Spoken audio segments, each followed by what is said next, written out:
बच्चे देखेंगे सवाल करने के बाद जो पास होने वाले हैं, और वो बच्चे देखेंगे सवाल करने से पहले जो फेल होने वाले हैं। फैसला आपके हाथ में होगा। हसन ताहिर, ये कौन सा टेस्ट है भला?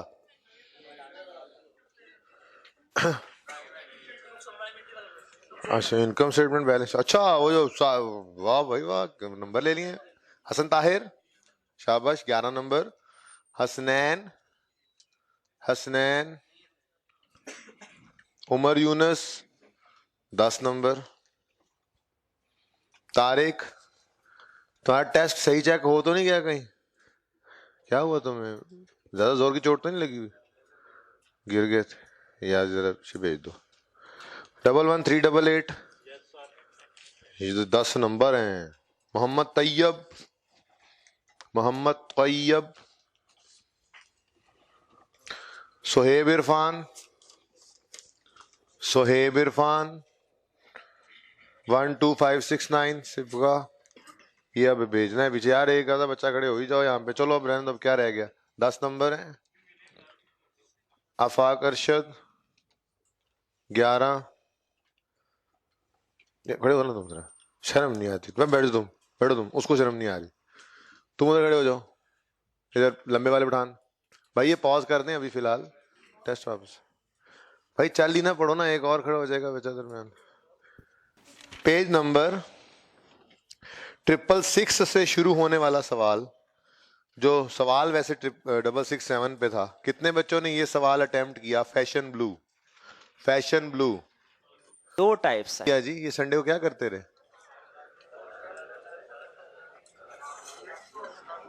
इन्वेंट्री किया ही नहीं आपने? इन्वेंट्री तो करना था, मैंने तो इसलिए रेक्टिफिकेशन का होमवर्क ही नहीं दिया था। मैंने कहा था सबसे पहले ये वाला सवाल करना है, आप लोगों ने वो किया ही नहीं। हाँ, अच्छा 32 का कहा था? नहीं, मैंने 29 भी कहा था, समझाया था, करना चाहिए था। बाकी सारे कर लिए हैं। अच्छा, वैसे क्वेश्चंस थे कौन कौन से जो होमवर्क में दे दिए थे? बैठ जाओ यार।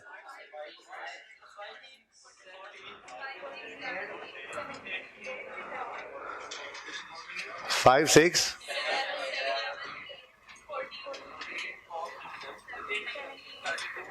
14 के बाद 17,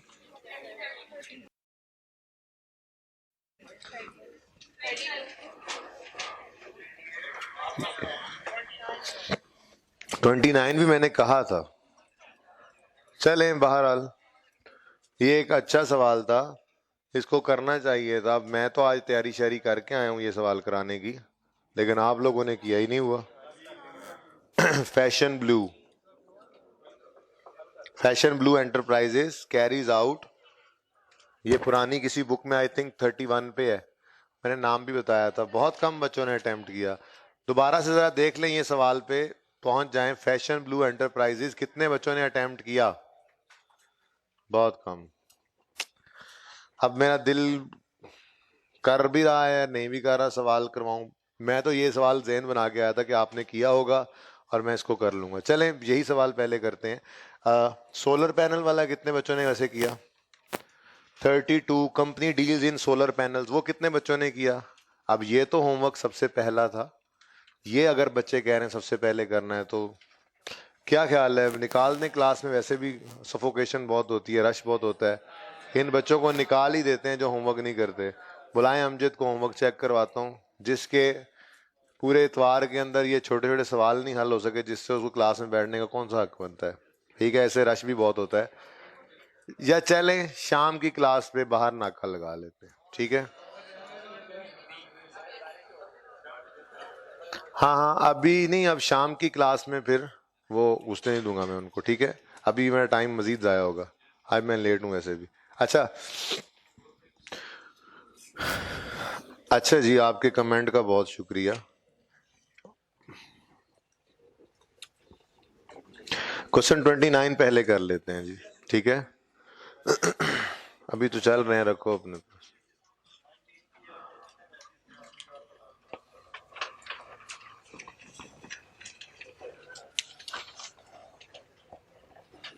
हाँ, बोलो।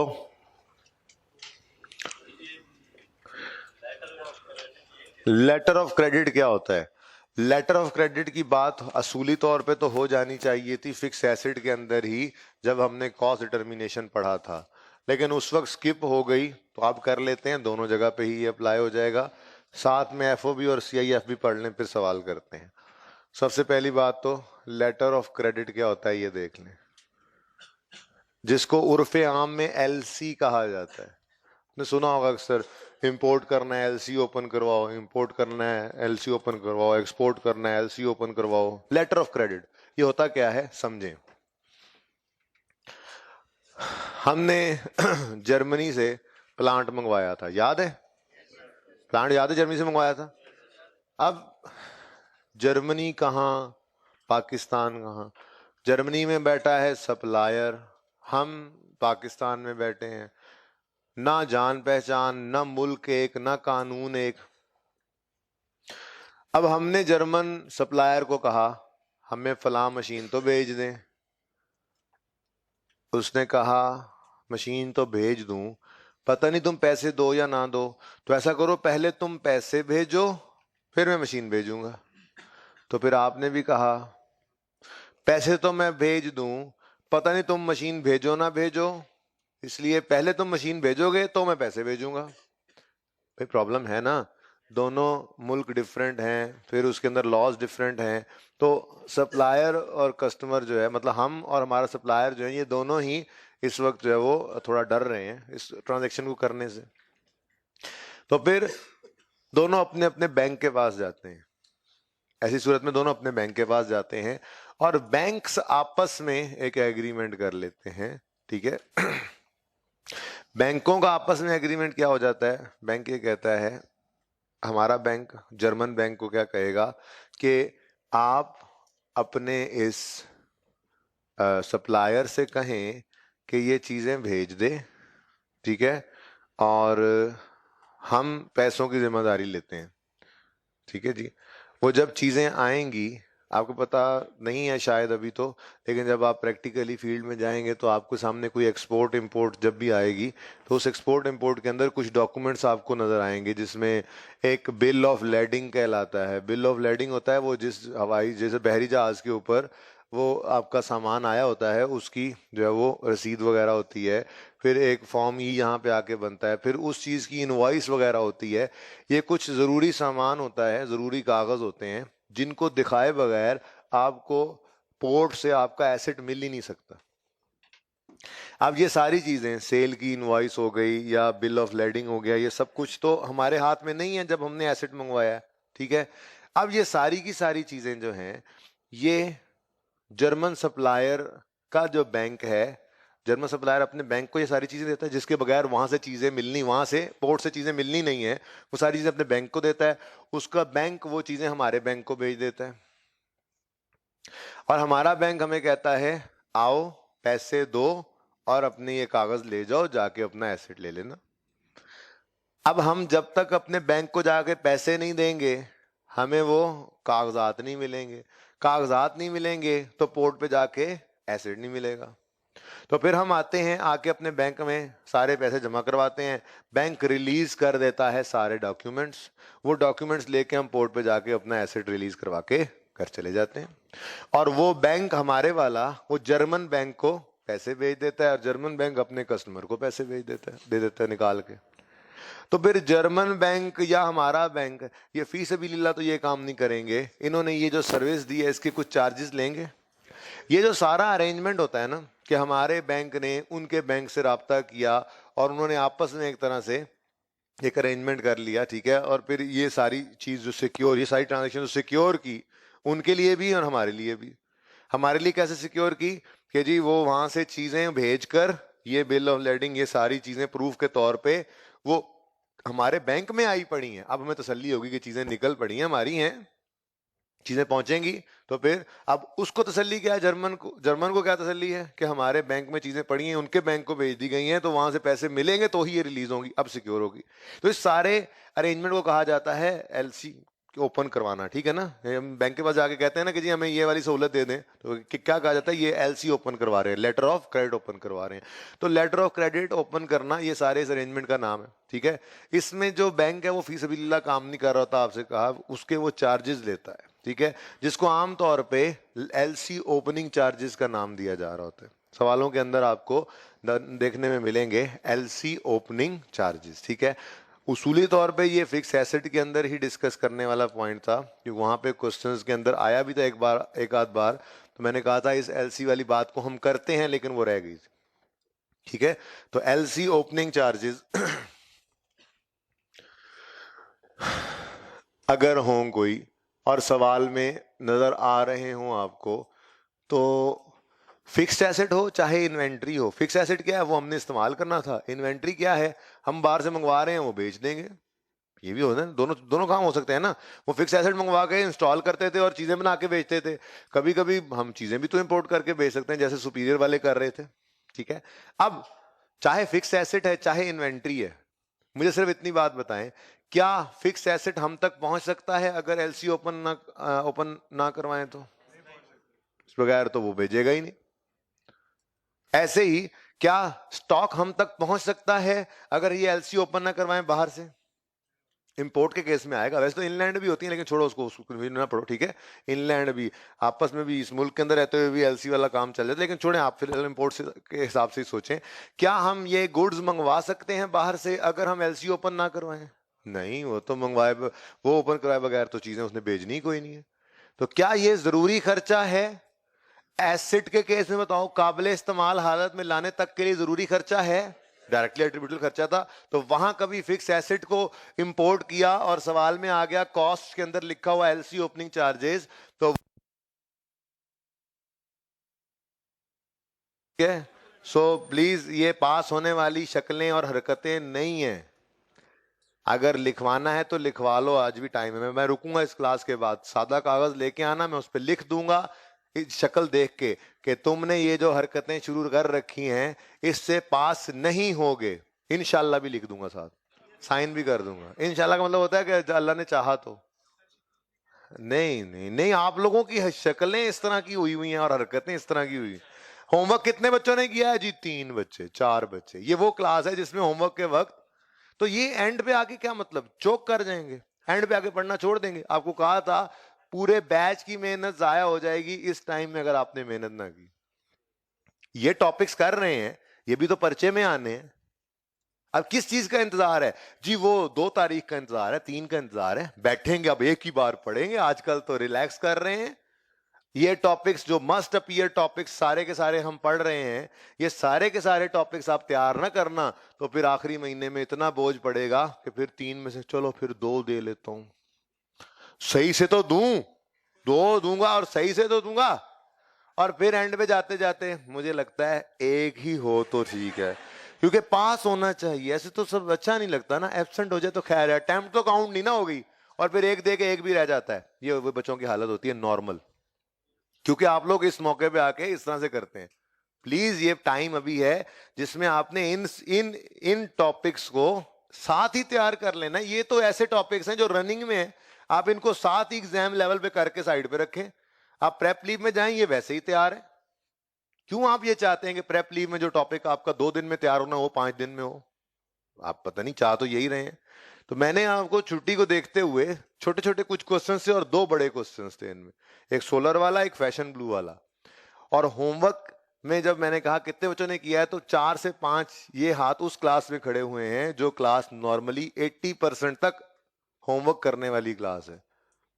तो फाइनल अकाउंट का 18 से 22 नंबर का सवाल आएगा, पार्टनरशिप में कुछ 8 एक नंबर का अराउंड सवाल आ जाता है, छोटा सा सवाल होता है, पार्टनरशिप थोड़ी सी है ना। अब रेक्टिफिकेशन और इन्वेंट्रीज एक में से तो सवाल आएगा ही, दोनों में से ना आए तो ये कोई ठीक है। फाइनल अकाउंट के 22 नंबर हम क्या कह सकते हैं जी, वो हम सारे सेशन में तैयार करते रहे हैं, ठीक है, लेकिन उसको संभालना तो इसी टाइम में है ना।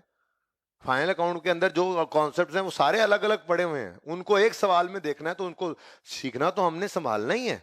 जितने भी सवाल हमने करने हैं उनमें सिर्फ यही सीखना है कि ये डाटा बिखरा हुआ है, अब इकट्ठा कैसे करना है फाइनल अकाउंट में। लेकिन है तो 22 नंबर, इन्हीं दिनों में तैयार होने। फिर 7-8 नंबर का पार्टनरशिप का सवाल, चलो 10 नंबर और डाल लो, तो 41 नंबर का पेपर आप कह रहे हैं जी हम छोड़ो बस अब प्रेप आ गई हम उन्हीं में तैयार करेंगे। तो ऐसा ना करें, ये टाइम है प्लस प्रेप लीव्स हैं जिनमें आप अच्छे अच्छे बच्चे फेल हो जाते हैं और एवरेज से बच्चे पास हो जाते हैं। तो इसको याद रखेंगे ना बात, ठीक है। तो बाकी शकील साहब ने अगर आज कहा है तो मुझे नहीं पता, मैं तो आपको हर दूसरे तीसरे दिन फेल करता रहता हूँ ताकि आपको ये याद रहे कि ये भी है एक मामला। एएफसी वाला लॉलीपॉप खत्म खत्म, वो उसने बुला लिया आई कैप ने, अब पिटाई करने के लिए बुलाया उसने, वहां से पास करके आ गए ना, वहां पे भी हो एएफसी भी तो हो गया था, हमने तो पढ़ा ही नहीं था। मैंने तो सिर्फ टेस्ट जो है ना रिवाइज कर लिए सारे सेशन के। एक स्टूडेंट मिला मुझे कहने लगा मैंने सिर्फ टेस्ट रिवाइज किए थे मैं पास हो गया। मैं क्या इतने इंज ना करी, क्योंकि आई कैप ने यहाँ पे लिख के लगाया वो आ तेरे जिन कड्डा, ठीक है। तो प्लीज प्लीज प्लीज अभी टाइम है, सुकून से घर जाएं और पढ़ें, बस भूल जाएं कुछ दिन के लिए, कोई और काम भी है पेपर्स के बाद कर लेना याशी, ठीक है। हर काम अपने टाइम पे अच्छा लगता है, पेपर से फ्री होके करते रहना याशी, ठीक है। ओके सवाल की एडजस्टमेंट पढ़नी जो हमने शुरू की थी, असल में ना ये सवाल आपका 2-3 दिन पुराना होमवर्क था। असल में सुपीरियर वाला सवाल है 18वां, उससे अगला 19वां सवाल है, उसमें एक एडजस्टमेंट थी, ये वो एडजस्टमेंट आप लोगों को एक्सप्लेन की गई। वो एडजस्टमेंट मैं पढ़ देता हूं आपको। पेज नंबर नई बुक मुझे दिया करो वरना आधे बच्चों को मिलता नहीं है सवाल। पेज नंबर 662 से सवाल शुरू हो रहा है और इसमें 663 पेज पर एडजस्टमेंट नंबर 1, एडजस्टमेंट 1 है HL's bank charges a commission of 0.5% of invoice value for opening the letter of credit। अब पीछे जो आपको यूनिट्स परचेज में इनवॉइस वैल्यू नजर आ रही है, उस इनवॉइस वैल्यू का 0.5% लेके उसको इनवॉइस वैल्यू में ऐड करना था, like transport, like non refundable tax. और ठीक है, जो टोटल कॉस्ट ऑफ परचेज वाला हमने वो वर्किंग शुरू की थी ना कॉस्ट निकालने के लिए, बस उसमें ये ऐड करना था। Okay import taxes and duties were 23, ये तो हो गया था जी। ट्रांसपोर्टेशन चार्जेस वाली एडजस्टमेंट हो गई थी। कितने बच्चों ने वैसे ये वाला सवाल किया था? ये कुछ बेहतरी होगी क्योंकि ये कुछ 2-3 दिन पुराना है ना, तब तक आप थोड़ा बहुत पढ़ रहे थे, अब पढ़ना छोड़ दिया, अब पेपर नजदीक आया, पास ही ना हो जाए कहीं, इतना पढ़ लिया कहीं पास हो गए तो हाय अल्लाह कहीं पास ही ना हो जाए, है ना, पढ़ना छोड़ दिया इसलिए। तो इसमें एडजस्टमेंट 3 भी मैं पढ़ा ही देता हूँ कि पता नहीं आपने पढ़ना ही नहीं पढ़ना, तो घर पे जब प्रेप लीव पे बैठे सवाल कर रहे होगे तो मुंह उठा के बैठे होगे। ट्रांसपोर्टेशन चार्जेस आर 1500 पर चक्कर, 20 यूनिट्स ऑफ अल्फा, आगे गैमा को छोड़ो बीटा को भी छोड़ो क्योंकि एक को देख लेते हैं ना, 20 units of alpha can be transported in each चक्कर। भाई ये कोई अल्फा कोई ये जो है ना छोटी छोटी बॉल्स नहीं थी कि जो ढेर सारी एक ही ट्रक में आ जाएंगी, ये कोई बड़े बड़े कोई शायद इंडस्ट्रियल इक्विपमेंट हैं जो हम इंपोर्ट करके सप्लाई करते हैं अपने कस्टमर्स को। तो वो कह रहा है ये जो अल्फा है ना, अल्फा, ये अल्फा एक चक्कर में 20 आते हैं मैक्सिमम, ठीक है। अब या तो आप एक ही ट्रक अज्यूम करके 20 चक्कर लगवा, जितने भी चक्कर बनने हैं वो लगवा लो, या इकट्ठे सब ट्रक भर के ले आओ। लेकिन ये देखना पड़ेगा कि इस साल में अल्फा खरीदे कितने थे जी, कितने खरीदे थे? 360 अल्फा खरीदे थे। और अगर एक चक्कर में 20 अल्फा आते हैं तो 360 अल्फा के लिए कितने चक्कर चाहिए जी, कितने? 18। अब या तो एक चक्कर एक ट्रक के 18 चक्कर लगवाओ या 18 ट्रक इकट्ठे लोड करा के ले आओ, आपकी मर्जी है, ठीक है। लेकिन ट्रांसपोर्टेशन कॉस्ट कैसे निकलनी थी? 360 डिवाइडेड बाय 20, ये आगे नंबर ऑफ चक्कर्स इनटू कॉस्ट पर चक्कर वाज 1500, ठीक है। तो 1500 से मल्टीप्लाई करना था, आपकी 27,000 आपकी ट्रांसपोर्ट कॉस्ट यानी कैरेज इनवर्ड आ जाना था, ठीक है। Okay all goods are repacked after import, cost of packing per unit was 300, 1500 एंड 700। सेलिंग एक्सपेंस है, बोलो HL values its stock in on FIFO। चलो ये भी अच्छा हो गया, क्लास में F को किया था और आपको होमवर्क में दिया था 13 को FIFO से करना, ये बिल्कुल वैसा ही था। अच्छा देखें, इक्का दुक्का चीज नहीं भी समझ आती, मिस हो ही जाती है, कंफ्यूजन रह जाती है। तो ये जो 15 नंबर का सवाल आया था, उसने सवाल सेम दे दिया, कुछ कुछ 6 साल बाद बिल्कुल वैसा ही सवाल दे दिया, कुछ चीजें बदल बदल के, लेकिन नंबर भी 2 को बढ़ा दिए। अब 15 नंबर के सवाल में से लेट से, क्योंकि एलसी ऐसी चीज है कि मैंने छोड़नी तो कतन नहीं होती, तो एलसी का तो आपको पता ही ना था कुछ, चले फिर भी कोई ऐसी एडजस्टमेंट एक पड़ी हुई है जिसके गलत होने की वजह से आपके 3 एक नंबर कट गए। ठीक है, वो ऐसी एडजस्टमेंट दीजिए, वो तीनों प्रोडक्ट्स के अंदर उसके इम्पैक्ट्स आने थे, तो हर जगह आपका एक एक नंबर कट गया, तो कट गया। फिर 15 में से 12 नंबर थोड़े हैं, काफी है, बाकी सवाल तो आता ही था जी। और क्वेश्चन कोई? हाँ भाई, हाँ भाई, हाँ भाई, हाँ भाई, चलें फिर अब जरा जल्दी से 2-3 सवाल तो डिस्कस करें ना, जो होमवर्क में थे, तरतीब से। हम्म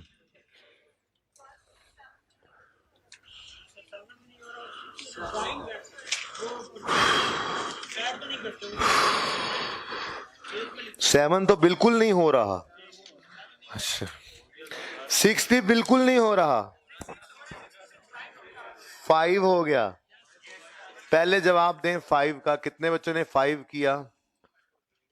ठहरे, बल्कि हाँ चलें 5 से, कितने बच्चों ने 5 किया था?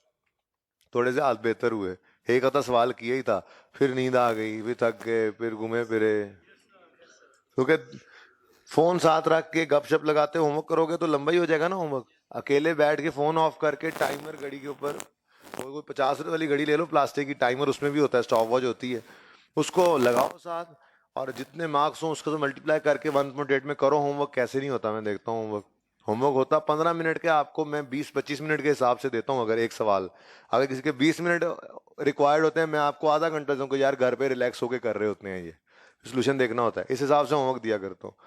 लेकिन आप लोगों ने पता नहीं संडे पे क्या किया। क्वेश्चन नंबर 5, क्वेश्चन 5 में कोई क्वेश्चन पूछें।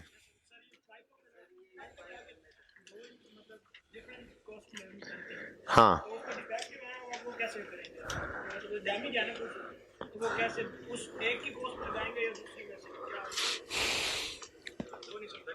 सोल्यूशन भाई आ जाओ, अब सारा सवाल मैं क्या करूं।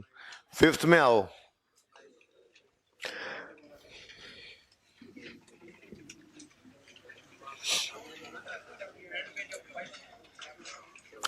अच्छा जी, आ जाएं पेज नंबर 676 पे।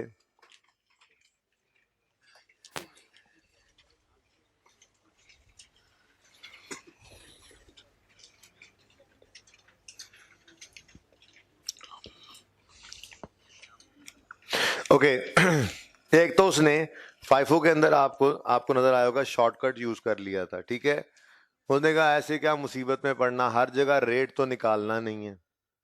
वेटेड एवरेज, अगर इन्वेंट्री परपेचुअल सिस्टम यूज हो रहा हो तो वेटेड एवरेज तो हर परचेज के मौके पे कैलकुलेट हो रहा होता है, ठीक है। तो उसने कहा चलो ऐसा करते हैं कि शॉर्टकट लगाते हैं, और बिल्कुल ठीक कहा उसने, क्योंकि फर्स्ट इन फर्स्ट आउट में तो देखना क्या होता है, ये जो पड़ा है ये कौन से वालों में से पड़ा है, ठीक है।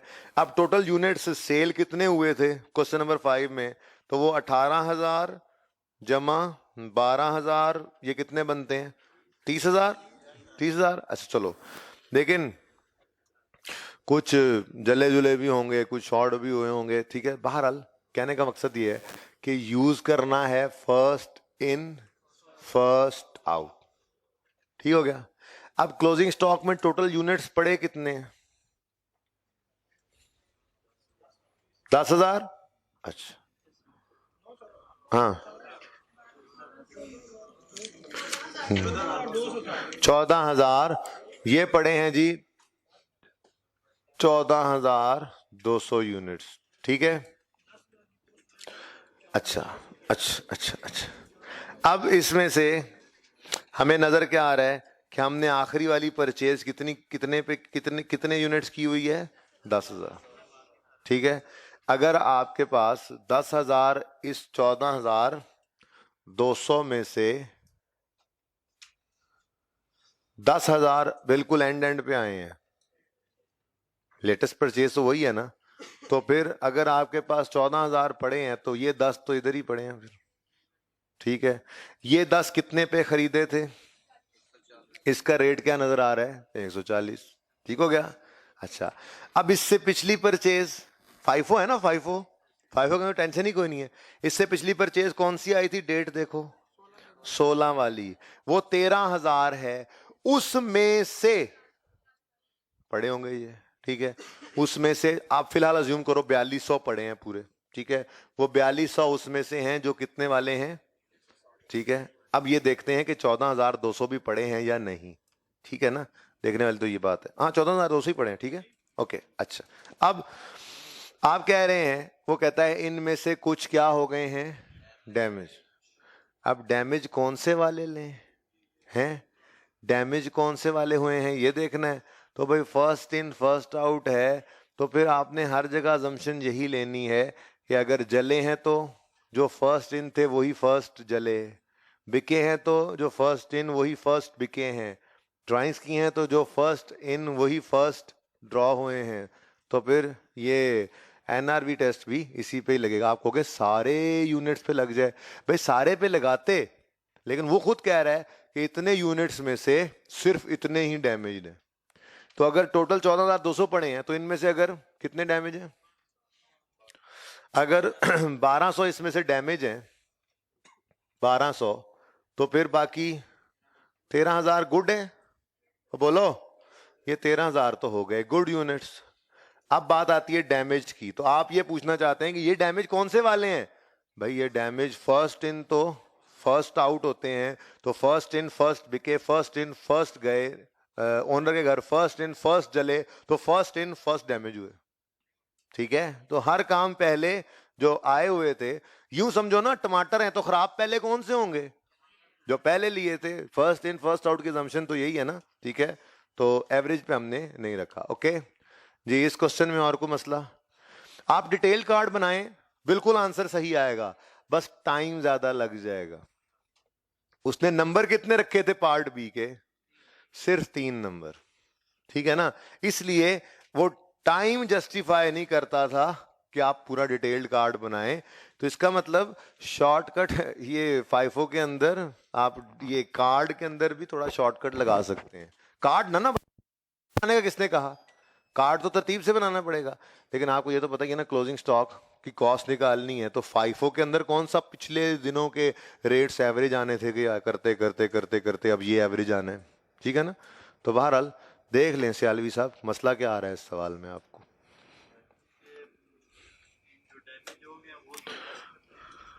क्यों? तो नहीं, डैमेज हो गए हैं तो क्या मतलब स्वाह हो गए हैं? ये नहीं कि वो डैमेज होके खत्म हो गए हैं। वो कह रहा है कि डैमेज हुए हैं, तो उनके साथ क्या हुआ है? सवाल ही पढ़ लेता हूँ। पेज नंबर बताओ सवाल का यार, सोल्यूशन में गया हुआ था। 657। ओके, इन्वेंट्री 1000 है अपनी। क्लोजिंग इन्वेंट्री में इंक्लूडेड है 1200 विच वर डैमेज्ड ड्यूरिंग द, पता लगा स्टॉक टेकिंग, ठीक है। विच वर फाउंड डैमेज, पता लगा जी वो डैमेज पड़े हैं, और क्लोजिंग में पड़े हैं, पड़े हैं। वो कह रहा है क्लोजिंग, ये क्या कह रहा है? क्लोजिंग इन्वेंट्री इंक्लूड्स पड़े हैं। अच्छा, कहता है एनआरवी इनकी कितनी है? 120, यानी कि ये अगर हम बेचेंगे तो 120 के बिकेंगे। अब आप इनको निकालना क्यों चाह रहे हैं वैसे क्लोजिंग स्टॉक में से सैलवी साहब? तो डैमेज हो जाए तो स्टॉक में से निकाल देते हैं। क्या गंदे स्टॉक हमारे स्टॉक नहीं रहते? गंदे अंडे याद करें वो एग्जाम्पल, किसने दुकान खोली थी? भाई साहब के ही 4, 2 मोबाइल टूटे थे, 2 मोबाइल टूटे थे, 2 मोबाइल भी इसी का ही स्टॉक थे। हाँ, तो स्टॉक में से निकाल नहीं देते डैमेज्ड को, जस्ट हम उसकी एनआरवी का। और कोई जी? और कोई? आगे बढ़े क्वेश्चन नंबर। अच्छा, अब आधा घंटा है, बाकी क्वेश्चंस अगली शाम वाली क्लास में। आ जाएं जरा फैशन ब्लू पे, सवाल करते हैं अब। हाँ, तो मैं शाम में आऊंगा ना, क्लास में आऊंगा ना, उसके बाद तो फिर वैसे भी खुला टाइम होता है, सवाल करें अगर सबका सवाल का जवाब ना हो जाए तो। 29वां सवाल, ये सवाल फिर रह जाएगा ना, फिर सिर्फ बातें बातें ही रह जाएंगी, कोई नया सवाल तो कर लें। आप लोगों ने करना था वैसे ये सवाल, अफसोस हुआ मुझे आज ये देख करके आप लोगों ने सवाल नहीं। पेज नंबर 666 पे सवाल शुरू हो रहा है। फैजान मत बोला करो यार, वरना मत आया करो इस क्लास में, तुम्हें क्या जरूरत है पढ़ने की। Fashion blue enterprises carries out business of बने बनाए garments through large shops in the major cities of Pakistan। कल ये सवाल समझाया था आपको, परसों means. It's inventory ledger account balance at 31 December 2008 under the perpetual inventory system was 73,410। The physical count revealed that the cost of stock on hand was 71,400 सिर्फ। हाँ जी, थोड़ा फर्क नहीं है, ये कोई तकरीबन मैंने आपको कहा था, हाँ 2,10,000 नहीं है, 20 लाख के करीब फर्क है।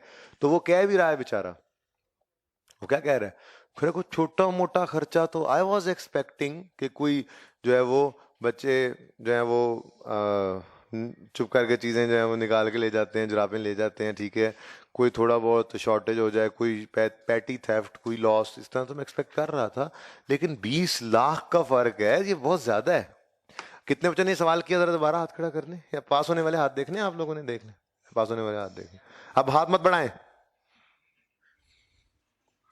ओके अच्छा, ये जो अमजद ने क्वेश्चन अभी आपके लिए कॉपी करवाया, एक मुझे दिखा दें, ठीक है, और सॉल्यूशन।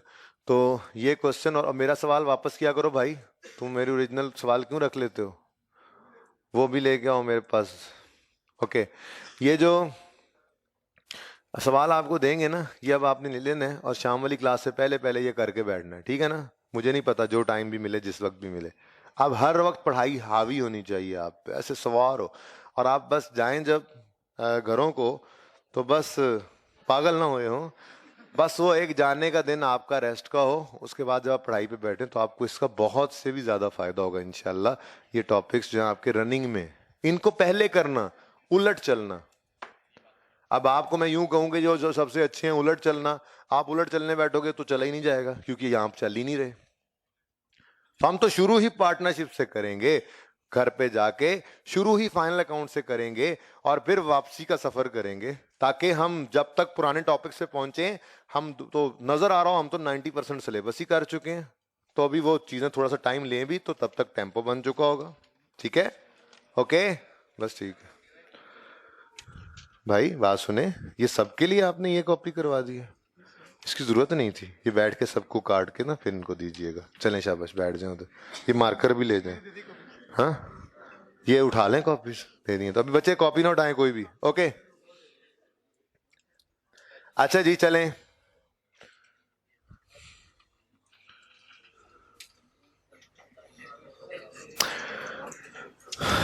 ये भी आपको सही करके दे देते हैं, एक ऐसी वर्किंग है। चलें, अब पढ़े हैं तो पढ़े रहे, मैं कह दूंगा इनको।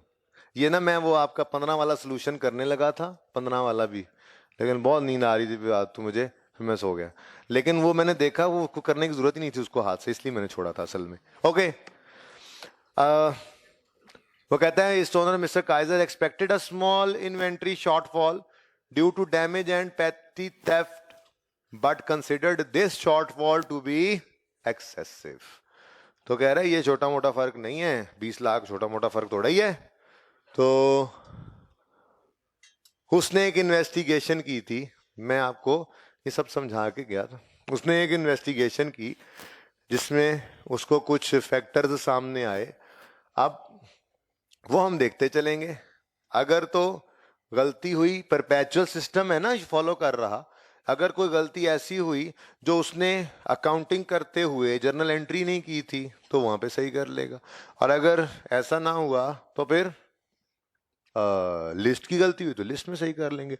कोई ऐसा भी पॉइंट हो सकता है जिसको इग्नोर करने के लिए भी उसने रखा हो, तो एडजस्टमेंट्स तो हर तरह की हो सकती हैं, ठीक है।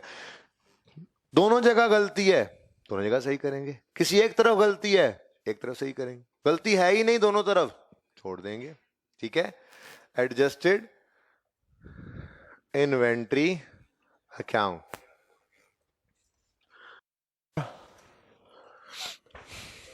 स्टॉक एज पर,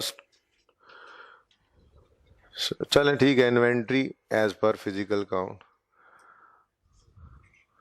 हमने जाकर जो गिनती किया तो ये कितना आया। अच्छा, इसको रुपीज इन थाउजेंड्स में कर दूंगा मैं, ठीक है जी। कितना है जी inventory as per physical count? 71,400 71,400 का स्टॉक गिनती करने पर सामने आया, जबकि इन्वेंट्री का लेजर कहता फिर रहा है, ये कहता फिर रहा है मेरे 73,410 का स्टॉक पड़ा है, जाके देखते हैं तो सब झूठे दावे हैं, ठीक है। यहां भी रुपीज इन थाउजेंड्स। मुझे नहीं पता अभी तक कि रिक्वायरमेंट क्या है ना, मैं पढ़ूंगा। मैं तो ये चाहूंगा कि हर एक चीज जो मुमकिन है मैं अभी आपको करवा दूं, फिर देखेंगे अच्छा एक ओह अच्छा सिर्फ ये करना था, तो फिर वो देख लेंगे, ठीक है। ओके, चल अभी एलसी, ओह एफओबी सीआईएफ तो बताया ही नहीं, चलें वो भी आ रहा है, एफओबी वर्सेस सीआईएफ, ये लिख लें। फिलहाल इसकी जरूरत कोई नहीं, काम चलेगा, लेकिन ये लिख ले, बताना था, पर अब सवाल में टाइम कम है, ये सवाल पूरा होता है तो इधर आ जाएंगे, वरना शाम वाली क्लास में यहां से बात शुरू कर लेंगे। Okay. Mr. Kaiser expected a small inventory but considered this shortfall to be excessive. On 5 January 2009, Kaiser carried out an investigation and discovered the following. अब तरतीब मेरे वाली, पॉइंट्स की तरतीब अब मेरे वाली, कर रहे हैं तो सारे ही हैं, ठीक है, पर और पेपर में भी ऐसे किया करो, ये ध्यान किया करो बेटा, सवाल जब मैं करवा रहा होता हूँ कभी आप देखा करो कि फ्लो हमारा लॉजिकल अपना ही तरतीब होती है, उसमें आमतौर पे आप देखते हैं आसान एडजस्टमेंट से मैं आहिस्ता आहिस्ता मुश्किल की तरफ जाता हूँ, और नॉर्मली सारा सवाल कर लेते हैं, मैं कहता हूँ देखो यार सवाल तो हो गया, बस एक एडजस्टमेंट रह गया, और वो नॉर्मली मुश्किल होती है, तो सवाल तो काफी हो चुका होता है। पेपर में ये अप्रोच करोगे कि अगर आप सवाल पढ़ रहे हो, कोई एडजस्टमेंट थोड़ा सा आपको तंग कर रही है, एक दफा दो दफा तीन नहीं समझ आ रही, उसको थोड़ा पेंडिंग करो, बाकी आसान वाली करो, फिर वापस आओ, क्योंकि टाइमर तो लगा हुआ है इंटू 1.8 का जो टाइम आपको दे रहा है, तो आप अगली आसान करके आ जाओगे, थोड़ा और रिलैक्स हो जाओगे कि यार अब जो है इसके टाइमर के हिसाब से तो मेरे पास 5 मिनट अभी पड़े हैं और रह गई है ये एडजस्टमेंट, तो फिर आप उस पर दोबारा से हिम्मत आजमाई भी कर सकते हैं, किस्मत आजमाई भी कर सकते हैं। On 5 January Kaizer carried out investigation and discovered the following. Number 1 नहीं करें अभी फिलहाल, नंबर 2, अच्छा नंबर 2 आप करें, फिर मैं आपको एग्जांपल से समझाऊंगा, करें और डिसाइड करना है आपने। देखें, या तो गलती सही करेंगे आप यहां पे, या गलती सही करेंगे यहां पे। एक बात सुन लें, अगर गलती सही होगी इन्वेंट्री के अकाउंट में तो जर्नल एंट्री होगी, और अगर गलती सही करनी हुई फिजिकल काउंट में तो फिजिकल काउंट में कौन सी गलती सही करने के लिए जर्नल एंट्री होती है, तो प्लस माइनस ही करना है, वहां पे जर्नल एंट्री नहीं होगी। चलें छोड़ें इसको, पॉइंट 2 पढ़ के जरा इसका इंपैक्ट तो देख लें। ये एडजस्टमेंट में ना 70% एडजस्टमेंट आप करेंगे और सही करेंगे इंशाल्लाह, बाकी 2-3 ऐसी हैं कि मैं पहली बार देखे मैं भी गलती कर दूंगा, फिर देखूंगा ओहो अच्छा सही है।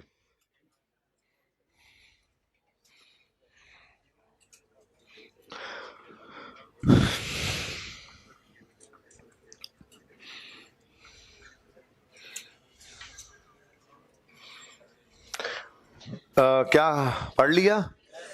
किसी बच्चे को पता है कि अब ये करना है, वो बता दूंगा, मैं बता सकता हूं मैं।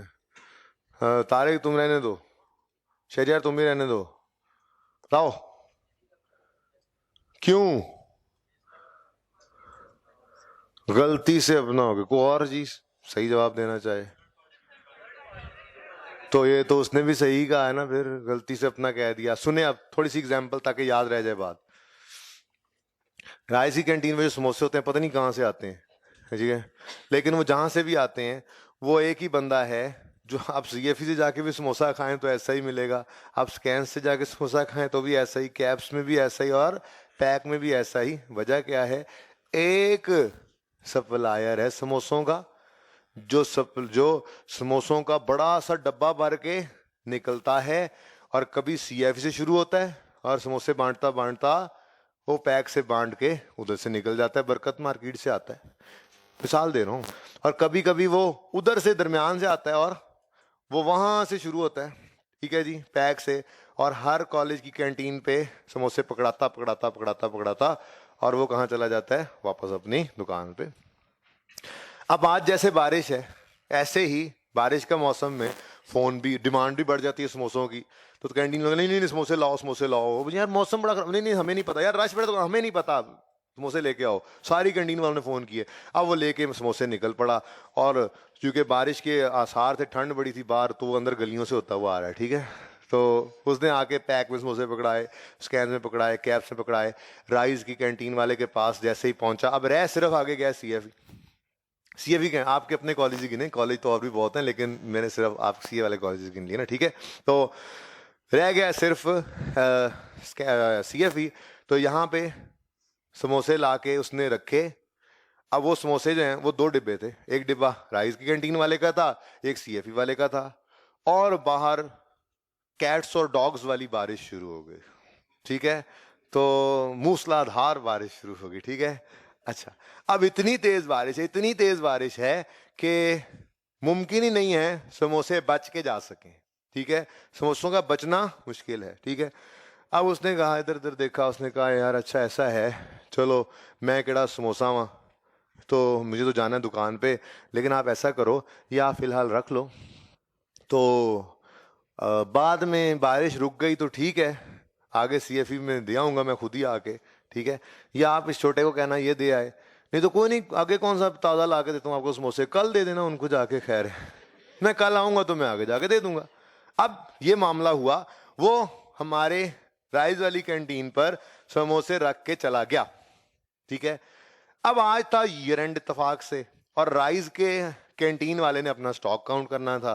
तो जब क्लासेस ऑफ हुई तो राइस कैंटीन वाले ने कहा कि चलो अपने सब वो लड़कों को कहा कि आ जाओ स्टॉक काउंट करते हैं। और जब स्टॉक काउंट किया गया तो ये समोसे जो सीएफई के हैं, दरअसल या आप कहो सीएफई के नहीं है, अभी तो सप्लायर के ही हैं, सीएफई के तो नहीं है, उसने खुद ही जाके दिए थे, सप्लायर के सही ये समोसे राइस के कैंटीन वाले के तो नहीं है, लेकिन उसने गलती से क्या कर दिया, गिनते गिनते स्टॉक को अपने स्टॉक में शामिल कर गया। क्या ये हमारा स्टॉक है? किसी की अमानत अपने पास पड़ी हो तो हमारा स्टॉक बन जाता है, ठीक है। आपने फ्रिज खोला, खीर पड़ी थी, अम्मी ये खीर कहां से आई? बेटा साथ वालों का फ्रिज खराब है, नहीं करो, अमानत पड़ी हुई है। मम्मी फ्रिज तो हमारा है, क्या हो गया, थोड़ी सी ऊपर से ऐसे चख लूंगा, थोड़ी सी ना बेटा, अमानत में खयानत नहीं करते। क्या कह रहे हैं आप? वो बेचारा कह रहे हैं थोड़ा देर चख ही लूं, ऐसे थोड़ा ऐसे चख लूं। अम्मा कह रही है ना पुत्र, अमानत में खयानत नहीं करी, ये हमारा स्टॉक ही नहीं है।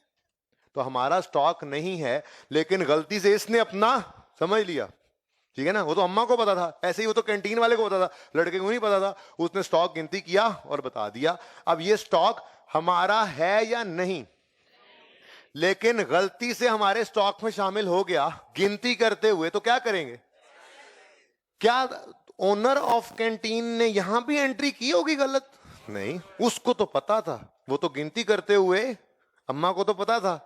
बेचारे के दिल में बारी है, काश मैं ना ही पूछता, बाद में कहता ओहो मम्मा सॉरी कर लेंगे उनसे, हैं। तो खैर अब तो पूछ लिया। तो क्या कह रहे हैं सुनो, included in physical count, physical count में शामिल है goods worth 200 which were held on behalf of a samosa वाला, थर्ड पार्टी, ठीक है।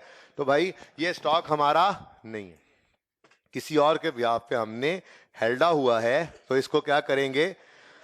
ऐड नहीं, लेस, हमारा स्टॉक नहीं है। और गलती से वो क्या कह रहा है?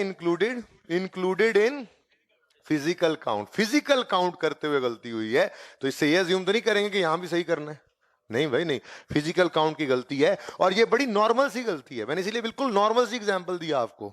ऐसे होता है कई दफा, स्टॉक जो है वो आपका किसी के पास अमानतन पड़ा होता है, तो वो गिनती करने वाले ने गलती से अपने स्टॉक में गिनती कर लिया, तो किसी का स्टॉक पड़ा था, आपका नहीं था, शामिल हो गया तो कोई बात नहीं, खैर है, लेस कर लो।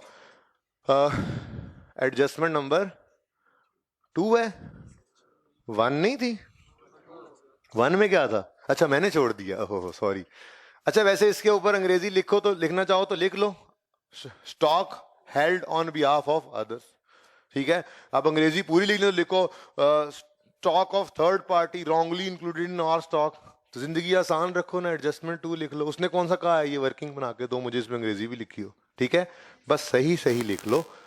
200 400 200 का स्टॉक किसी का है, गिनती कर गए हो, माइनस कर दो। ओके नाउ नंबर 3 को आप पढ़ें और जवाब दें।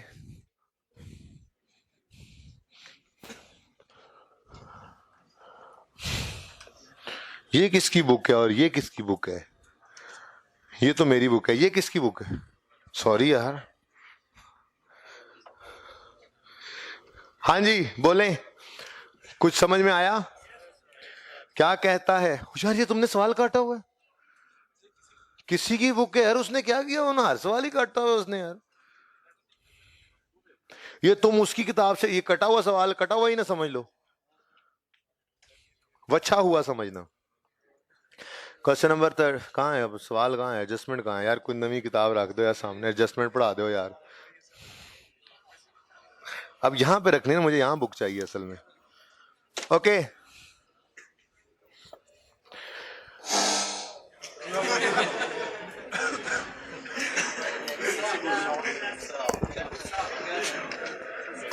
गुस्सा चेक किया, वहां तक असरात गए। सुनो बस बस, कितने बच्चों को लगता है कि सही सोच लिया हमने? चले अब मैं बताऊंगा तो आप अपने अपने दिल में खुश होइएगा फिर, या गमगीन।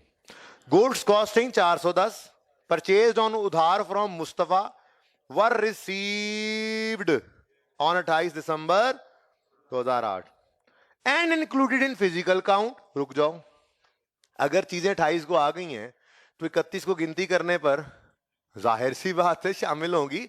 वो कुसुले पानी टोपी पहन के बैठी हुई है कि नजर नहीं आएंगी, ठीक है। तो 28 को अगर चीजें रिसीव हो गई हैं तो स्टॉक में इंक्लूड होना बिल्कुल उनका सही है, तो ये लिखने की कोई जरूरत भी नहीं थी, लेकिन चलो लिख दिया, उसकी मेहरबानी। हाँ कहता है कहां गया? However, the purchase had not been recorded. हमारी परचेज है कि नहीं है? कैसे पता लगा? 28 को रिसीव हो गई। अगर हमारी परचेज है तो हमारी परचेज को रिकॉर्ड भी होना चाहिए ना। अगर रिकॉर्डेड नहीं है तो रिकॉर्ड कर लो, ठीक है। तो रिकॉर्ड करने की एंट्री बोलो। परचेजेस किसने किसने बोला परचेज? खीर में तुम्हारा दिमाग है, क्लास में नहीं है। इन्वेंट्री का लेजर बन रहा है, मैं यहां जनरल एंट्रीज भी करता हूं, एडिशनल है या पता नहीं रिक्वायरमेंट, आई डोंट नो, लेकिन कभी कभी जनरल एंट्रीज आ रही हैं, आपने देखा सवाल में, कभी लेजर मांग सकता है, कभी प्रॉफिट ही मांग ले, तो हम सारे काम कर लेंगे, एंड में देखेंगे कि क्या चाहिए था। ये देखो मैं क्योंकि तरतीब तोड़ चुका हूं, इसलिए जो एडजस्टमेंट मैं करता जा रहा हूं सिर्फ उसी को लिख रहा हूं, ठीक है, उस तरतीब से। ये देखें एडजस्टमेंट नंबर 2 क्लियरली इस तरह से लिखूंगा, नो एंट्री। क्या हो गया है? एडजस्टमेंट 2 जो गुजरी है उसकी नो है। क्यों एंट्री नहीं? क्योंकि वो एडजस्टमेंट थी फिजिकल काउंट की, ठीक है। एडजस्टमेंट नंबर 3 आपने पढ़ी तो उसमें एंट्री तो है, फिर देखते हैं यहां एडजस्टमेंट है या नहीं है। तो क्या एंट्री बोली अभी आप लोगों ने? इन्वेंट्री डेबिट क्रेडिटर्स क्रेडिट, ठीक है जी। नरेशन क्या लिखना, चलो लिख लें। वैसे उसने क्या लिखा हुआ है? उसने तो रिक्वायर नहीं किया हुआ, रिक्वायरमेंट में देखना पड़ता है, narration are not required normally लिखता है, ठीक है। बहरहाल इसकी नरेशन क्या है? परचेज रिकॉर्डेड, बस काफी है। अच्छा सुने, ये तो हो गई एंट्री, लेजर में पहुंचा दो। इन्वेंट्री डेबिट कितने से? और 410, और क्रेडिटर का अकाउंट अब बनाने ना बैठ जाना, बस क्रेडिटर का नाम बता दो, क्रेडिटर मुस्तफा एंड को, ठीक है। यूं कह देता हूं, चलो मैं आपको यहां पर एडजस्टमेंट नंबर, ताकि आपको रेफरेंस रहे कि ये कौन सी एडजस्टमेंट चल रही है। ठीक हो गया? चलें, एंट्री तो हो गई। अब चूंकि परचेज रिकॉर्ड नहीं थी तो यहां पे फिर ऐड भी कर लेते हैं। कर लेने दो, क्या हो गया है? हाँ, कोई और लॉजिक यहां से आई है नवी किस्म की है? गिनती हो चुकी है, गिनती में शामिल है, इसलिए कुछ ना करो। इसके अलावा कोई लॉजिक नहीं है। मुझे लगा कोई और लॉजिक आई है जी। फिजिकल काउंट में शामिल है तो फिर कुछ करने की जरूरत नहीं। तो कोई गलती ऐसी होगी जो सिर्फ इधर, कोई गलती ऐसी होगी जो सिर्फ उधर। दो एडजस्टमेंट देखी, दोनों अपनी अपनी किस्म की, अलग अलग, दोनों तरफ। ठीक है, ओके।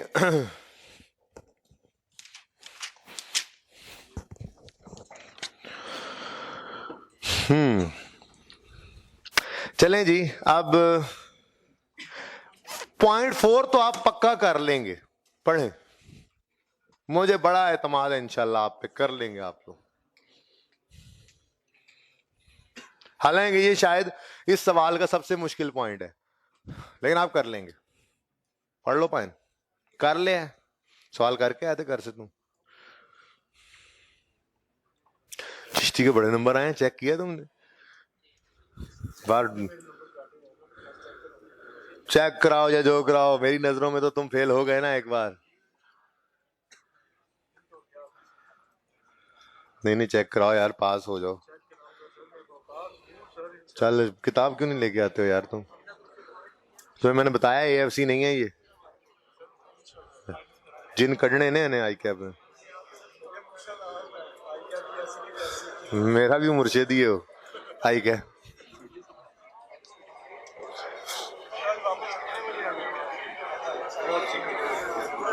साढ़े 4 क्लास के फौरन बाद निकला था, आ जाना। ओके, मेरे ख्याल में बातें हो रही हैं। सुने, अब ये सवाल खुद करके आते तो मुझे ज्यादा खुशी होती। बहरहाल आपको वो कॉन्फिडेंस मिलना था जो अब आपको नहीं मिलेगा अगर आप रीसेंट टाइम वाला सोल्यूशन पहले देख लेंगे। तो क्वेश्चन करना जैसा भी हो, डिस्कस करूंगा सही, एक नजर देखेंगे। ओके, नंबर 4 है, on 23 December 2008 goods costing 4 lakh were purchased on credit from Mubeena supplies Faisalabad, full stop. आगे ना पढ़ें, और उसके बाद आखिरी लाइन पढ़ें, the goods arrived on January 3, 2009। ये जितनी बात मैंने पढ़ी है सिर्फ इतनी पे ब्रैकेट लगाएं पहले।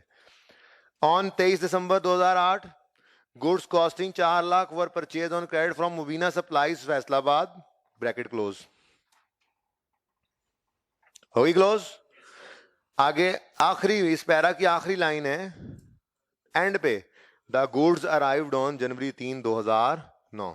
बस जी, हमारी परचेज है, ये है जनरल रूल, हमारी परचेज, क्योंकि गुड्स हमने जब भी खरीदी हैं हम तक कब पहुंची हैं, तो इसलिए हमारी परचेज नहीं है।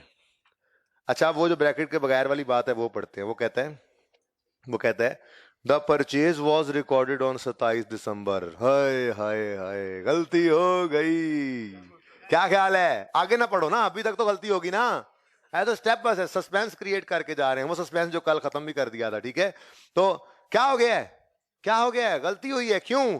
परचेज हमारी नहीं थी, उसने रिकॉर्ड कर ली है। फिर पढ़ते हैं। हाँ ever the sorry when the नहीं so the purchase was recorded on 27 December, that is when the goods were lifted by the Chishti Transport Company appointed by दूजा केड़ा सी, appointed by Mr. Sialvi from the warehouse of Pizza Hut। याद आया? याद आया? क्या मतलब जो उसने परचेज रिकॉर्ड की है तो बिल्कुल सही किया है, क्योंकि जैसे ही चिश्ती ट्रांसपोर्ट ने KFC से पिज्जा उठा लिया था तो उसी वक्त सियालवी के लिए यह परचेज बन गई थी। तो परचेज रिकॉर्ड करना बिल्कुल ठीक था। इसलिए अब दोबारा मिला के पढ़ते हैं सारी बात। क्या कहते हैं? On 23 December goods costing 4 lakh were purchased on credit from Mubeena supplies Faisalabad. The purchase was recorded on 27 December, that is when the goods were lifted by the transport company appointed by mister Qaiser from the warehouse of Mubeena supplies. Qaiser के transporter ने जब चीजें उठा ली तो उसमें उसकी हो गई थी, तो अंडरलाइन करो उस बात को, the purchase was recorded on 27 दिसंबर और लिखो शाबाश तुमने बिल्कुल सही किया। और ये सही बात है, ठीक है, उसने एंट्री सही कर दी है, ठीक है, शाबाश तुमने बिल्कुल सही किया। ओके, अच्छा जी, तो ठीक है, बस परचेज तो हमारी हो गई थी, ये बनती थी ना परचेज, मैंने सही में गलत नहीं लिखवाया, सही कह रहा हूं, उसने शाबाश इसलिए दिया है, उसने बिल्कुल सही किया, वो कॉन्सेप्ट उसको पता था, उसने वो क्लास पढ़ी थी जिसमें जो वो पिज्जा हट वाली एग्जांपल दी गई थी, उसने वहां से पढ़ के उसको रिलेट कर लिया था, पता नहीं बाकियों ने क्यों नहीं रिलेट किया, बहरहाल रिलेट कर लिया था उन्होंने, उस बच्चे ने, ठीक है, जिसने ये एंट्री की है, तो उसने एंट्री कर दी, तो हमने उसको शाबाश दी, शाबाश बेटा बहुत अच्छा किया तुमने, ये एंट्री बनती थी, ठीक है। और वो कह रहा है and the goods were received on 3 जनवरी, सो हमने कुछ भी नहीं करना, जो होना था वो तो हो चुका। फिजिकल काउंट में मिस कर गए हो, देखो ना, फैसलाबाद से चली हैं चीजें, अभी तो मोटरवे पे खड़ी हैं और ईयर एंड आ गया, आपने कौन सी दूरबीन लगाई हुई है आंखों पे कि आप लाहौर में पड़ी हुई भी चीजें गिन रहे हैं और मोटरवे पे आती हुई चीजें भी गिन रहे हैं। तो जो फिजिकल काउंट के अंदर चीजें नहीं आई वो क्यों नहीं, अच्छा देखो ये स्टॉक हमारा है, ठीक है, तो ये देश हमारा नहीं, ये स्टॉक हमारा है, ठीक है, और इस स्टॉक को हम तक आने में टाइम लग रहा है, लेकिन जैसे ही ये वहां से निकला ही हमारा हो गया क्योंकि हमारे ट्रांसपोर्टर ने उठा लिया था। तो ये स्टॉक है इन ट्रांजिट, कॉन्सेप्ट दिया था, ये हमारा स्टॉक है बट है इन ट्रांजिट। तो फिर स्टॉक तो तभी बना जब परचेज, यानी परचेज तो रिकॉर्ड करनी थी, वो उसने कर लिया अल्हम्दुलिल्लाह। लेकिन एक मसला है, हमने जो स्टॉक काउंट किया है 73,410, ये 400 वाला 71,400 वाला, इसमें तो वो शामिल नहीं होगा, क्योंकि एक चीज ये पढ़ो ना, ये किस दिन स्टॉक काउंट किया उसने, वो क्या कह रहा है, ये the physical count revealed that cost inventory hand was 71,400 only, वो 31 दिसंबर की बात पीछे चढ़ा के ला रहा है ना, ठीक है, 31 दिसंबर के ऊपर क्या स्टॉक है 31 दिसंबर के ऊपर। अब एक चीज पहुंची 3 जनवरी को रही है, तो 31 दिसंबर में कैसे गिनती हो गई होगी, इसका मतलब ये हमारा स्टॉक है, इन ट्रांजिट है, स्टॉक के काउंट में नहीं आया तो ऐड कर लो। ऐड करेंगे या नहीं करेंगे, मैं यहां पे इसका नाम भी लिख रहा हूं क्योंकि इंपॉर्टेंट बात है, स्टॉक इन ट्रांजिट। इधर देखो, ये स्टॉक फिजिकली लाइंग, ये स्टॉक इन ट्रांजिट, ठीक है, कितना 400, और एंट्री करेंगे, एंट्री करेंगे क्या एंट्री करेंगे, यूं पूछना चाहिए था असल में, क्या एंट्री करेंगे, क्यों नहीं एंट्री करेंगे, उसने जो करना था वो कर दिया, फोर्थ एडजस्टमेंट। तो यहां पे हमने क्या लिखा, no entry, no entry, entry बोलते हैं ना, एंट्री सॉरी आप लोग, नो एंट्री, ओके, ठीक है, ओके। नंबर 5 पढ़ें और 30 सेकंड में सोचें और 30 सेकंड में जवाब लिखें भी सही, मेरा इंतजार ना करें क्या लिखना है, लिखें।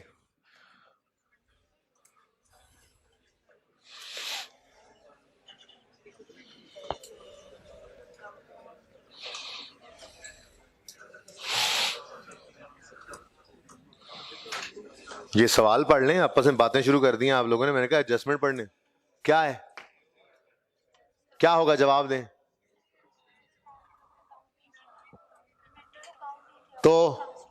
तो हाँ, तो उधर अकाउंट में सही करना पड़ेगा ना, सही है जी, पढ़ें जी, इतनी आसान एडजस्टमेंट, इतनी आसान इस सवाल में होनी ही नहीं चाहिए थी। Number 5, list of inventory at a shop, list को तो अंडरलाइन करें ना, लिस्ट ऑफ इन्वेंट्री, ये वैसे ही आपको निशानी बताई हुई है कि जब लिस्ट नामी चीज सामने आ जाए तो समझ जाओ फिजिकल काउंट की गलती है, वैसे ही हमें पता है, लेकिन वो खुद बता देता है बहरहाल कभी कभी। Okay, list of inventory at a shop situated in Sialkot had been undercasted by 90,000, ठीक है जी। तो सियालकोट की जो इन्वेंट्री है, उस इन्वेंट्री के अंदर जितना स्टॉक होना चाहिए था उससे 60 रुपए का कम रिकॉर्ड हो गया है। ठीक है, तो क्या करना पड़ेगा? एक तो पहली बात ये गलती है फिजिकल काउंट के वक्त की, दूसरी है काउंट करते हुए स्टॉक अंडर कास्टेड है, तो क्या कर लोगे? ऐड कर लो। ओहो, इसको एडजस्टमेंट तो बता दो इसकी। 4 ओके जी, तो क्या कर देंगे? Add stock under casted. चलो, जो इस तरह की चीजें हैं उनको लिखते चलें। इसको भी लिख ही देते हैं। आप कहोगे ये जो मुश्किल लग रहा था वो लिखा ही नहीं। ये कौन सी एडजस्टमेंट है? 5। ये 2 में क्या था जी? मसला क्या था जरा? हाँ हाँ, तो stock of third party wrongly included. आप कहोगे जो मुश्किल लगा वो लिख नहीं रहा। मैंने तो आपको सेकंड था, आपकी आसानी कर दिया कि अगर आप अंग्रेजी ना लिखना चाहें तो बिल्कुल ना लिखें, नंबर नहीं कटेंगे। मैं आपको ऐसी बात नहीं बताऊंगा यहाँ पे जिससे आपके नंबर कट दें, ठीक है ना? कोशिश तो यही है, बाकी ओके। नंबर 6 को सबसे आखिर में करना है। ओके, 7 को कर दे हैं? अच्छा, ये भी करना पड़ेगा? लिख तो दिया है, एग्जामिनर खुद नहीं कुछ। नो ओके, 90 जल्दी करें अगली जिस शेती शेती कर।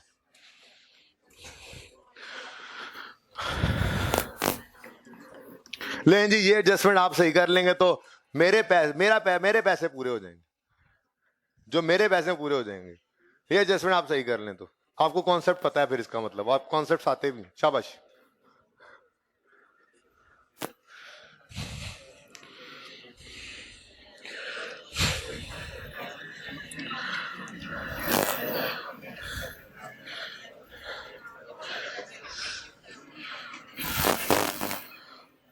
आज भी मैच है ना, बड़ा तंग होता है बंदा आते हुए। खैर है, अल्लाह खैर करेगा। मैं आज जाऊँ, 2 दिन से आ रहा हूं तो आज भी आ जाऊंगा, कोई मसला नहीं। बारिश भी कुछ नहीं कहती। आपने बस कैंपस नहीं छोड़ना। आप, मैंने क्लास बड़ी प्लान करके रखी है, इसीलिए आप लोगों ने आना है। जब आप लोगों ने फ्री होना है, FAR 2 को मैंने कल बुलाया था और उनको फिर सुबह 7:15 उनकी क्लास हुई, तो 7 बजे का कह दिया, 7 बजे आ जाया करो। तो अब शाम आपके लिए ही है, ठीक है? आपकी कनेक्टिंग क्लास होती है ना, घंटा एक होता है, उसमें आप होमवर्क करके सांस सांस लेके तैयार हो जाते हैं जरा, हैं? 3 घंटे की क्लास भी तो काफी होती है ना। ओके, कितने बच्चों ने कर लिया एडजस्ट?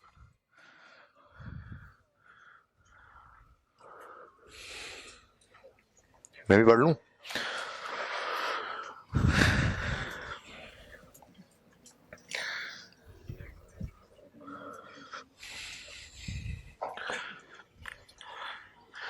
भाई, सेल रिटर्न है ना? बस फिर सही भी हो गया होगा। अब सुन लें, अब सुन लें, बस ठीक है। अब बस ये सोच लीजिएगा उस वक्त जब मैं जवाब बताऊंगा, शुक्र है हम भी यही सोच रहे थे, हम भी यही करते, ठीक है ना? अब सुन लें please. Goods costing 2500 had been returned to Ali garment, underline करके लिख लिया हमने, PR पाकिस्तान रेलवे। अच्छा, परचेज रिटर्न लिख लो, PR ही लिखना बस। अच्छा, परचेज रिटर्न की बात कर रहा है, वो कह रहा है goods costing 2500 had been return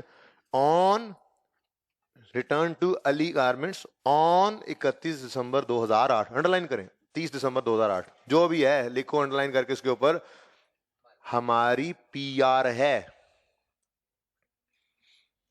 purchase return इसलिए नहीं बोला कि पूरा लिखने लग जाते हो, हमारी परचेज रिटर्न है। ओके, आगे क्या कह रहे हैं? अ क्रेडिट नोट वॉज रिसीव। ओहो, रिसीव तो नहीं है, तो इशूड आना था। क्यों इशूड क्यों नहीं आना?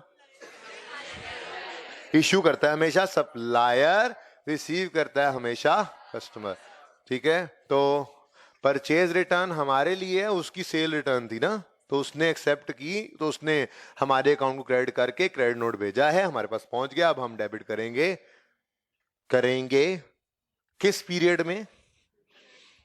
चलो पढ़ दो सी क्या कह रहा है? A credit note was received from the supplier on January 5 and entered in the book in January 5। आगे मत पढ़ो। लो जी, सब कुछ सही तो हुआ। क्रेडिट नोट जब आया है तभी हमने रिटर्न रिकॉर्ड करनी थी, तो बिल्कुल ठीक हुआ। हाँ, गुड्स का आना जाना हमारे लिए इंपॉर्टेंट होता है। मैंने आपको पहले ही बताया था। गुड्स आई तो परचेज, इनवॉइस आई या नहीं आई। गुड्स गई तो सेल, इनवॉइस गई या ना गई। गुड्स वापस आई, सेल रिटर्न, इशू किया या ना किया क्रेडिट नोट। गुड्स वापस भेजी तो परचेज रिटर्न, रिसीव हुआ या ना हुआ क्रेडिट नोट। हमारे लिए चीजों का आना जाना है बहुत। आखिर में बात वही बचती है, एक जुमला। तो चीजें हमारे पीरियड में वापस गई हैं, हमारी परचेज रिटर्न है। उस बदतमीज ने, बेवकूफ ने, नाहंजार ने रिसीव होने पर क्रेडिट नोट के रिकॉर्ड किया। उसको यही किसी ने नहीं बताया था कि गुड्स के जाने पर परचेज रिटर्न रिकॉर्ड करनी चाहिए थी। तो इसका मतलब परचेज रिटर्न है रिकॉर्डेड इन जनवरी, का मतलब दिसंबर में रिकॉर्डेड। अब जनवरी में जाके उसको सही करने थोड़ी बैठ जाएंगे, हमें उससे क्या लेना देना। फिलहाल जनवरी में बैठे होते तो उसको सही करते, हम कहते हाँ भाई परचेज रिटर्न तुम इधर की नहीं हो, चलो। लेकिन फिलहाल तो आप 31 दिसंबर को सही करें ना, ठीक है। तो 31 दिसंबर में एक परचेज रिटर्न होनी थी, रिकॉर्ड नहीं हुई। करिए करिए। एंट्री एडजस्टमेंट नंबर क्या है? Adjustment number, okay. Entry, creditor का नाम है कोई? Creditor Ali David. Purchase return वालों, खुदा का खौफ करो, इन्वेंट्री का अकाउंट बन रहा है जी। ये आई ना फिगर, पता तो लगाना है, फर्क यहां से निकलेगा है? मजा आ गया। Purchase return recorded, okay. ये ऐसे ही 7300 पे खड़ा था। ठहर जा, चेक कर लेने तेनू, कर लेने तेरे, कर लेने जिन हम भी एक। ओहो, डायलॉग मारा था ना, उसको भूल गया। फिर इधर क्या लिखना, जिन कड्डा वाले। वैसे कसम से मुझे बड़ा अच्छा लगा उस दिन, ऐसे सोशल मीडिया पे देखा मैंने। नहीं, वो बच्चे ने मुझे वो मैसेज किया कि सारी सोशल मीडिया पे एक तस्वीर थी, एक बच्चे ने, स्टूडेंट ने तस्वीर भेजी हुई थी कि वो एक बच्चा जो है वो कहता है, एएफसी के बाद आता है, कहता है मैं कैफ के 5 पेपर दूंगा, और एक ट्रक नीचे से बना होता है, दिखाया होता है, उसके पीछे लिखा होता है आ तेरे जिन कड्डा, और उसमें ये लिखा होता है कैफ, आई कैप बल्कि, ठीक है। तो मुझे ख्याल, मैंने कहा वाकई ऐसे ही है, बच्चे आ कहते हैं हम तो ये कर देंगे। वो एक मिनट प्लीज, इधर प्लीज। हमारी परचेज रिटर्न थी, रिकॉर्डेड नहीं थी, रिकॉर्ड कर ली, क्लियर। फिजिकल काउंट में भी आई पड़ी होगी तो निकालो।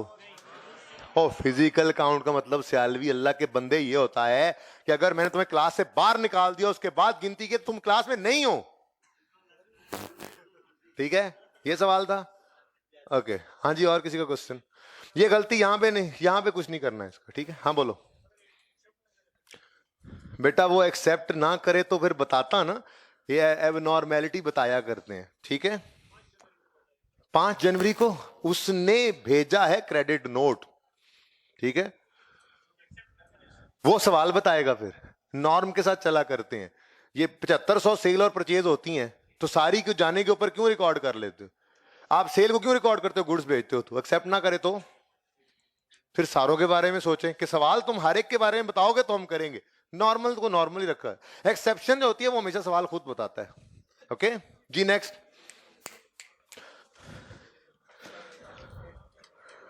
लो जी, नंबर 8 तो आप लेफ्ट हैंड से करेंगे, आई नो, लेफ्ट हैंड से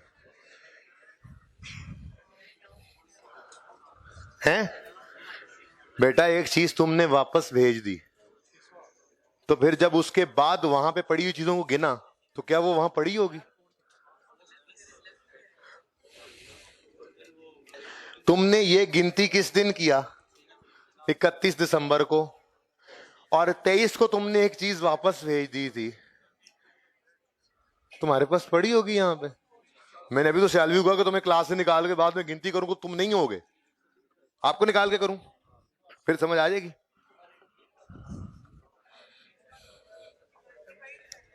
ओके, हो गई होगी ये लेफ्ट हैंड से ही जी। Good sold. चलें बस, कितने बच्चों ने कर ली हैंड? चलें ठीक है ठीक है, बाकी देखें इधर, अब देखें बस please. Goods sold to a customer mister Salim was recorded in inventory ledger at selling price of 780। तो क्या हुआ, सेल को सेल में ही रिकॉर्ड करते हैं, सेल को कस्टमर के अकाउंट में ही करते हैं, देयर इज नो प्रॉब्लम। हाँ, पढ़ ले दोबारा। Goods costing, goods sold to customer Salim was recorded in inventory ledger at ये है प्रॉब्लम, इन्वेंट्री के लेजर में सेल में। ओ भाई क्या इशारे कर रहे हो तुम टाइम की तरफ हैं? कोई नहीं होती अब यहां पे क्लास। ओके जी, क्या हुआ, सेल को इन्वेंट्री को, इन्वेंट्री की सेल होना, डेटर डेबिट सेल क्रेडिट में कोई इशू नहीं है। वो बताया नहीं ना उसने, जब बताया नहीं तो खुद से सेल, तो सेल भी रिकॉर्ड होती है, ये पता नहीं उसने क्या किया, हमें उससे क्या लेना देना। पर मैं तो ये कह रहा हूं कि होना चाहिए था, ये एडिशनल कर लेते हैं, होना चाहिए था इन्वेंट्री नहीं, कॉस्ट ऑफ सेल, सॉरी ये चीज बिकी है, कॉस्ट ऑफ सेल डेबिट, भाई ये चीजें ले जाओ, cost of sale debit inventory credit, cost से, वो कह रहा है सेलिंग प्राइस से हुआ कितना, 780। Cost plus profit is equal to sale निकालना पड़ेगा ना, ये तो सेलिंग प्राइस है जी। आगे गिवन है goods were sold at cost, cost plus 30%, 1, ठीक है। अब 780 पड़ा है 130 पे, हमें ये चाहिए 100 पे, ठीक है। तो ब्रैकेट में कर लो, चलो ये लो, 780 डिवाइडेड बाय 100 मल्टीप्लाइड बाय, मैंने कहा यहां 600 आता है, इन्हें की हो गया जी, 600 रॉन्ग, क्या हो गया, 600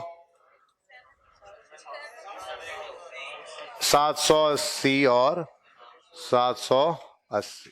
अब इधर देखो, होना चाहिए था डेबिट 600 से, कॉस्ट ऑफ सेल हो गया डेबिट 780 से, तो सही करने के लिए क्या करो, क्रेडिट करो 180 से।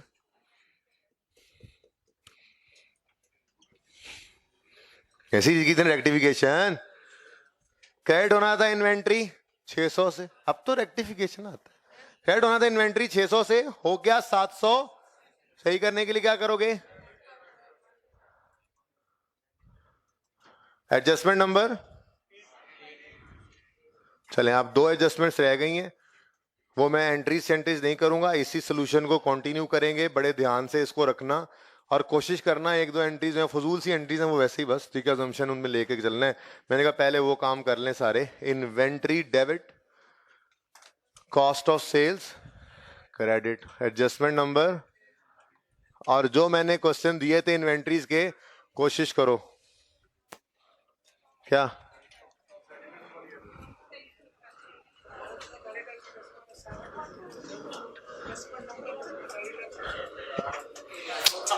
क्यों